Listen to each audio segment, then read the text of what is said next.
Mikhail Gorbatchev voulait sauver l'URSS, il ne réussira qu'à la détruire.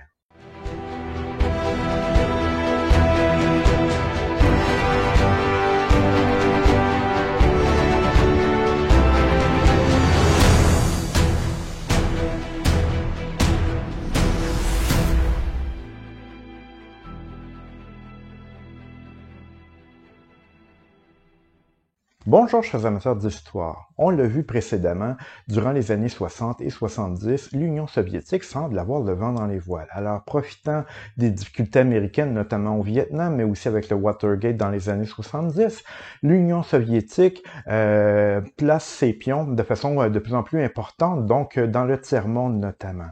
Et à la fin des années 70, l'Union soviétique semble être en voie de peut-être gagner cette guerre froide. Pourtant, justement, les années 80 vont être très mauvaises pour l'Union soviétique. Alors, il y aura la guerre en Afghanistan, il y aura également la crise des euromissiles qui ne se terminera pas à leur avantage. Mais c'est essentiellement avec l'arrivée de Gorbatchev au pouvoir qu'on va assister à la fin du bloc soviétique.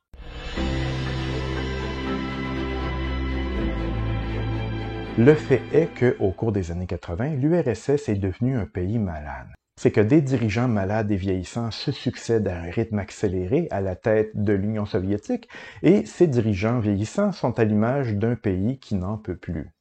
En fait, 70 ans de communisme ont épuisé le pays et la société russe. En 1985, le successeur choisi au poste de premier secrétaire du Parti communiste est Mikhail Gorbatchev, un jeune homme de seulement 54 ans.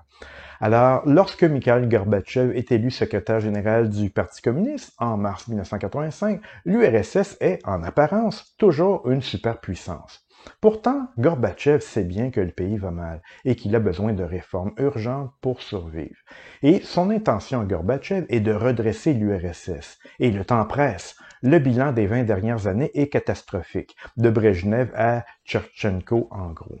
C'est que sur le plan intérieur, on a assisté durant les 20 dernières années à un immobilisme et une stagnation économique. D'autre part, la lutte contre les opposants continue, alors les fameux dissidents qui n'acceptent pas le régime communiste, alors donc il y a toujours des luttes intérieures au sein de l'Union soviétique.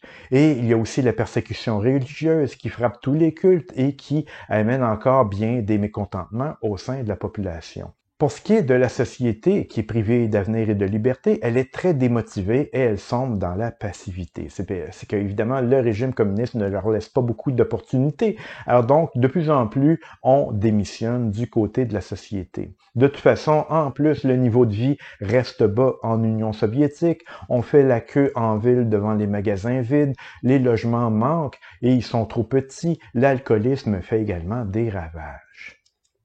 Et en plus, dans le même temps, au sommet de l'État, la corruption s'est généralisée. La nomenclatura, je vous rappelle que c'est l'élite soviétique, la nomenclatura s'est octroyée d'importants privilèges. Donc, on possède des dachas privés, par exemple, des belles villas, des beaux appartements, et les dissidents, de façon générale, sont poursuivis. Alors donc, pas beaucoup de place à la contestation en Union soviétique et il y a quand même des privilégiés qui sont au sommet de cette société. Et l'économie est également en crise, donc elle connaît des dysfonctionnements majeurs. Alors la routine, la mauvaise gestion, la mauvaise qualité des produits, la sous-productivité, tout ça est lié au manque d'ardeur au travail de la population. Et dans l'industrie, la croissance annuelle ne cesse de diminuer. L'agriculture est particulièrement décevante et l'URSS doit même importer du blé, notamment des États-Unis. Donc, c'est tout le système qui est en crise et se révèle être un terrible échec. Alors, autrement dit, le communisme, dans la forme qu'il a au début des années 80, ne fonctionne plus aux yeux de Mikhail Gorbatchev.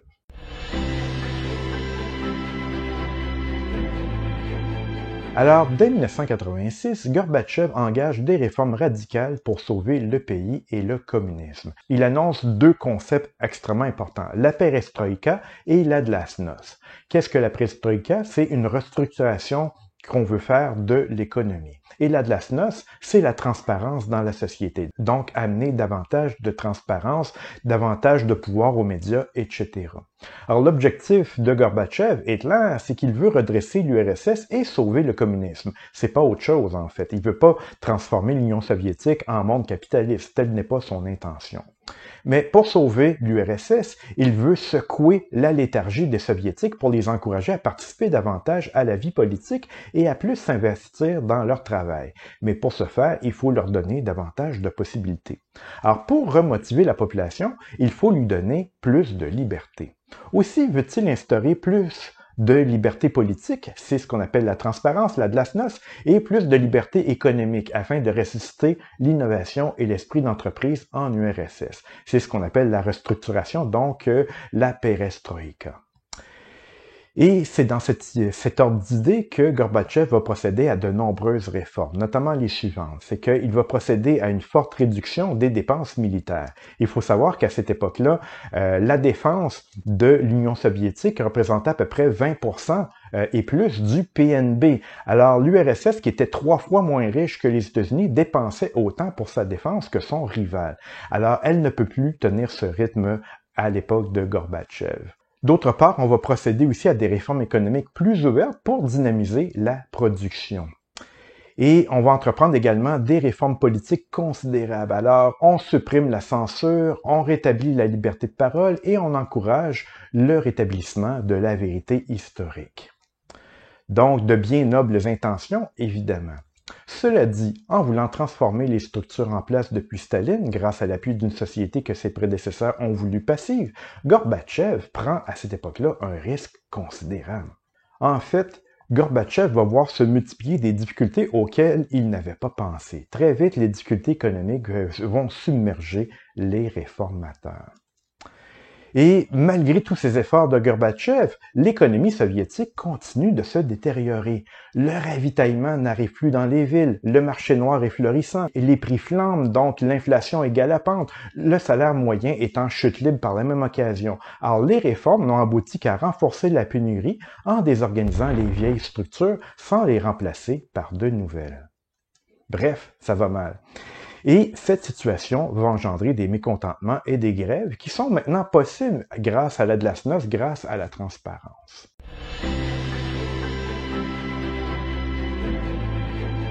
Et tout ça va donner lieu au réveil des nationalités qui font partie de l'Union soviétique.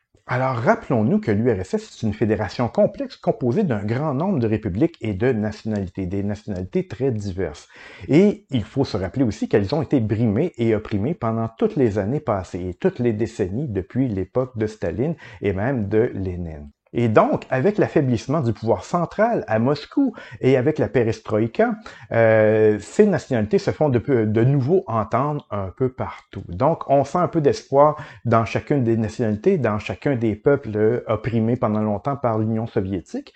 Et donc, on commence de plus en plus à ruer dans les brancards. Les Pays-Bas et surtout la Lituanie sont les premiers à réagir. En 1990, ils annoncent qu'ils quittent l'Union soviétique et ils proclament leur indépendance. Gorbatchev, qui veut sauver l'Union soviétique, réagit cette fois-ci par la fermeté et il envoie l'armée à Vilnius et à Riga en janvier 1991. Mais cette fois-ci, la télévision est présente et on sait que l'armée rouge, grâce aux médias, ne vient pas mater des fascistes. Alors c'est la population qui est matée ici de façon costaude par l'armée rouge. Alors il est trop tard, donc l'Union soviétique, cette fois-ci, est démasquée aux yeux de la population. Elle est vue comme une dictature. Alors donc, le mouvement indépendantiste va s'étendre partout dans le bloc de l'Est. De la Biélorussie au Kazakhstan, toutes les républiques vont proclamer une à une leur indépendance. Et en 1991, Boris Yeltsin, qui a succédé à Gorbatchev, va décréter la mort de l'URSS et va remplacer l'URSS par la CEI, c'est-à-dire la Communauté des États indépendants, en 1991. C'est alors la fin de l'Union soviétique qui a été créée par Lénine en 1922. Alors l'URSS perd la moitié de sa population et 20% de son territoire. Il ne reste donc que la Russie et 15 nouveaux pays désormais indépendants. La perestroïka a donc été victime de cette contradiction. Alors, introduire la démocratie en URSS, c'était menacer le système communiste lui-même et l'existence de l'Union soviétique. Ce régime avait fonctionné pendant longtemps sans démocratie. Insuffler de la démocratie dans un système qui s'en méfiait, ça a donné les conséquences que l'on peut voir. Alors, en l'espace de 3 ans, de 1989 à 1991, tous les régimes communistes de l'Europe de l'Est vont disparaître et le bloc de l'Est éclate.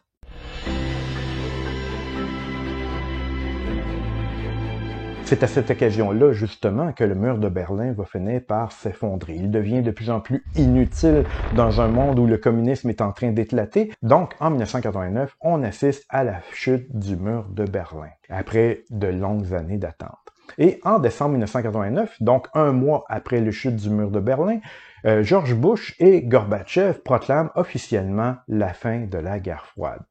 Suite à ça, les décisions en faveur de l'amélioration des relations Est-Ouest vont se multiplier. Et donc, la fin du rideau de fer permet le rapprochement des deux Europes.